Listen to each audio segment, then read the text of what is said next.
study in Proverbs, Day 7. A young man lacking sense.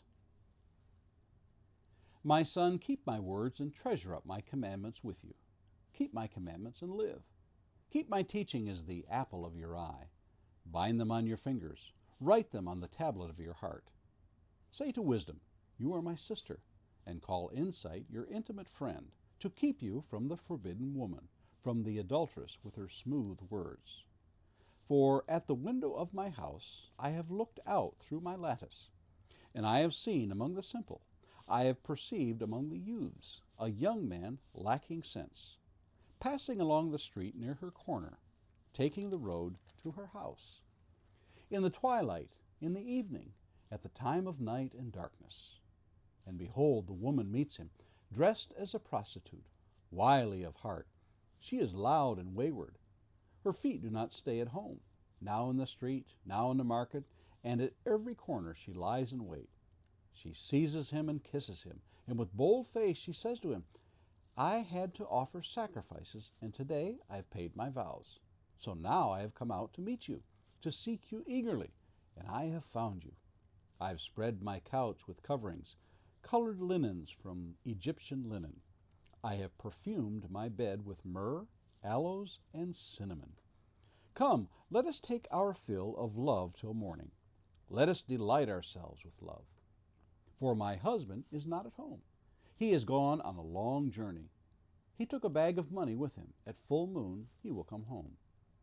With much seductive speech she persuades him. With her smooth talk she compels him. All at once he follows her, as an ox goes to the slaughter, or as a stag is caught fast, till an arrow pierces its liver. As a bird rushes into a snare, he does not know that it will cost him his life. And now, O sons, listen to me, and be attentive to the words of my mouth. Let not your heart turn aside to her ways. Do not stray into her paths. For many a victim has she laid low, and all her slain are a mighty throng. Her house is the way to Sheol, going down to the chamber of death. Our subject for today centers around verse 7. And I have seen among the simple, I have perceived among the youths, a young man lacking sense. Yogi Berra, former baseball player and oft-quoted king of malapropisms, once said, you can observe a lot by watching. And so it is with life. Perhaps one of the more interesting ways to pass the time is to simply watch people that walk by, more aptly called people watching. One of the games my wife and I play from time to time is to sit and try to explain what is going on with a couple sitting across the way. Are they getting along? Are they married? Are they friends? Of course, we have no way of knowing for sure, but we pass our time in this fun little game by simply observing their behavior. Solomon tells us in verse 6, For at the window of my house I have looked out through my lattice. You see, wisdom is engaged in a little people watching himself. It can see exactly what is transpiring before the eyes. This young man, as he is described, is wandering where he shouldn't be, at a time he ought not to be, and wandering about. And near a woman he needn't be acquainted with. The trifecta of the ticking time bomb for this lad lacking sense. As the scene unveils, Solomon astutely describes the prostitute's alluring behavior she uses to entice the simple-minded youth. She sets the trap, as it were, for him and draws him in. Solomon uses the metaphors of the beasts of the field and of the forest and wild birds that are ignorant of the danger before them and that death is imminent. The young man goes on unwittingly to his demise, just like the unwitting animals go to their death. The tale is an old one. History is filled with stories of young and old, leaders and followers, educated and simple men who recklessly ruined their lives for lack of self-control when it came to the seduction of a woman. The course of empires and nations, fortunes and families were altered, all for momentary pleasures. Solomon writes not only here in this passage, but going back to chapter 2, verse 16.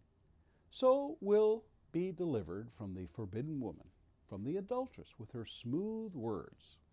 In chapter 5, verses 3 and 4, for the lips of a forbidden woman drip honey, and her speech is smoother than oil.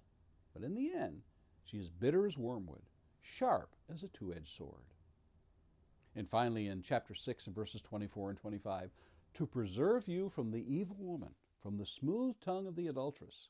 Do not desire her beauty in your heart, and do not let her capture you with those eyelashes. He uses a sense of seduction as a woman to portray folly as well. In chapter 9, verses 13 through 16, the woman folly is loud. She is seductive and knows nothing. She sits at the door of her house. She takes a seat on the highest places of the town, calling to those who pass by who are going straight on their way. Whoever is simple, let him turn in here. And to him who lacks sense, she says. In Sun Tzu's Art of War, over and over, it is stressed the idea of deception and weakness. In chapter 1, he writes, all warfare is based on deception. Hold out baits to entice the enemy. If he is taking his ease, give him no rest. The art of war. Sounds a lot like our enemy, the devil, doesn't it? What is one to do? Again and again, Solomon urges his son with the same advice. My son, keep my words and treasure up my commandments with you. Keep my commandments and live. Keep my teaching as the apple of your eye. Bind them on your fingers. Write them on the tablet of your heart. Have you made wisdom like the apple of your eye? Lord willing, we'll meet again tomorrow.